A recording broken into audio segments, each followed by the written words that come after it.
Thank you very much. How many of you are feeling healthy today after the last 2 weeks of television?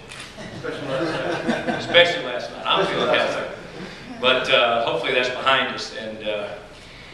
But you know, it takes really vision, it takes passion and resources to make this happen, and commitment. And that's what you have here today. People with those qualities that want to make this happen for the Mississippi Gulf Coast. And I was sitting here thinking, you know, what was my first golf experience in Mississippi? I was in a station wagon with 6 kids and 1 adult in 1964 driving up Highway 78 from Anniston, Alabama to go to the Memphis Open. I was a guest of Arnold Palmer. I was 10 years old, and we stopped in Tupelo at the Holiday Inn and spent the night. And it was going to the Colonial Country Club in Memphis in 1964, so that's been a long time ago. I think it was the first time I ever traveled to Mississippi. Since then, I've had a lot of enjoyment working in this state. I was hired by George Bryan to do the Old Waverly Golf Course, and after that, Bennett York to do Canebrake, and William Richardson hired Tom Fazio and me after we did Old Overton and Birmingham to come over and do the 2 courses in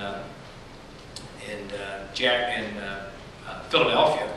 And then I was hired to do the preserve here. And I know what Mississippi golf is about. I know what this community means to golf, and I know what Tom Fazio is capable of doing. He is obviously the finest architect in the business. He obviously has the best clients, and this is no exception. And to be a part of the Champions Tour, to come play this golf course, and to have you and this community support it is quite an honor for us. I'm humbled to be here representing the Champions Tour today. I've been in professional golf now, I guess, 34 years. That's a long time. And it's always interesting to me when we play in the Pro-Ams each week. I think we kind of get it on the Champions Tour. We normally have a Pro-Am on Monday, and then we have Pro-Ams on Wednesday and Thursday. And when you see that these guys are shooting, as Paul Lazinger said, 16 to 22 under, we're only playing 3 rounds of golf. And I can promise you, we do not play golf courses. I will say this, our golf courses today are tougher than the ones that I played when I won the U.S. Open 30 years ago. They're longer and they're tougher, and the game keeps getting more challenging. So it's interesting to me, and it's almost uncanny when you see a guy, Tom Watson, 60 years old, absolutely had the British Open won. And it was just not to be. I mean, he had a perfect drive, he had a perfect 8-iron shot on the last hole, took a bad bounce, rolled just through the green, if all of you saw it, and unfortunately the golf gods weren't with him. He lost in the playoff. But the guys can really play on the Champions Tour, and I think Paul Lazinger is going to get a dose of that. I know when Greg Norman came out, he got paired with Alan Doyle at the Senior U.S. Open on Sunday, and Alan, with his funky-looking little short swing, whipped the ball around, and I think shot 66 and beat him, and I don't think Greg's played about 2 other tournaments since then. Ben Crenshaw has yet to win, nor has Curtis Strange, 2-time U.S. Open champion. In fact, was the last person to win back-to-back U.S. Open since Ben Hogan in 53 and 54. So it's very competitive. In fact, I don't even know if Fred Couples won yet on the Champions Tour. I don't know if he, not Fred Couples, excuse me, Mark O'Meara. Is Mark O'Meara? I don't think Mark O'Meara has won. And here's a guy that can really play golf. It is very competitive, and we enjoy the Pro-Am part of the week. We have a lot of fun at our sponsor parties, and we've had our day in the sun earlier in our career, but I think you're going to be surprised to see the quality of golf that these guys play.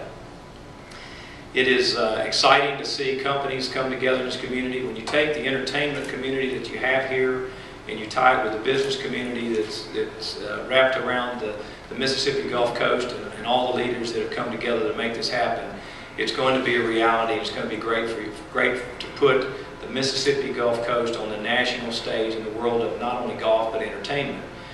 When I drive over from Pensacola and come this way and I ride down Interstate 10 and I see the billboards every time I come through here, whether I'm stopping to see my good friends here or if I'm headed over to New Orleans, you know, it's amazing to me what you've been able to do. And of course, we in Pensacola have experienced a hurricane just 1 year before you did. And we know what it takes to rebuild a community, and my hat's off to everyone who's worked so diligently to bring this community back to a strong, viable community. The golf course has been set. I rode it yesterday. 17th hole is a very intimidating finishing 3 short hole, and you don't call them short, they're called short holes in the game of golf, but at 210 it's not very short. And then when you see 18, very reminiscent of any great finishing hole, 470 yards downhill, that's really protected as you come to the final shot of the event. So it's going to be an exciting week. I think you're going to see a ball striker win this tournament, a guy that can really hit the ball well. I don't think you're going to see extremely low scores because Fazio knows how to build demanding challenges, and this is certainly one of them. I can't thank you enough for coming out today, and I want to thank Roy Anderson for his hospitality to get me down to Palm Beach this afternoon, and then I'm flying from there. I'm meeting 6 other Champions Tour players, and we're flying from West Palm on over to Copacabana, Dominican, so it's going to be a long day, but I'm grateful to be here. And I'd like to open it up for questions, and again, thanks so much. I want to say thanks again to the Beau Rivage and their commitment to golf. I have played Shadow Creek. It's a wonderful golf course in Vegas, and to see what you've done here now is terrific. You must be from Germany. Are you from Sweden? Sweden? Okay. Well, that's just right up the road from Germany. It's sort of like being from Alabama and then you're from Tennessee, you know. But I love your accent, and I knew you got to be a tough hotel manager. I can remember my good friend Baron Hilton's telling me those European hotel managers were the best and did the great jobs that need to be done here. And I know they're happy to have you leading the way in your responsibilities. But thank you so much to all of those folks here in the community that have put together the resources to make this happen. And I can promise you it's going to be a fun week. So with that, Craig, I'd like to open it up.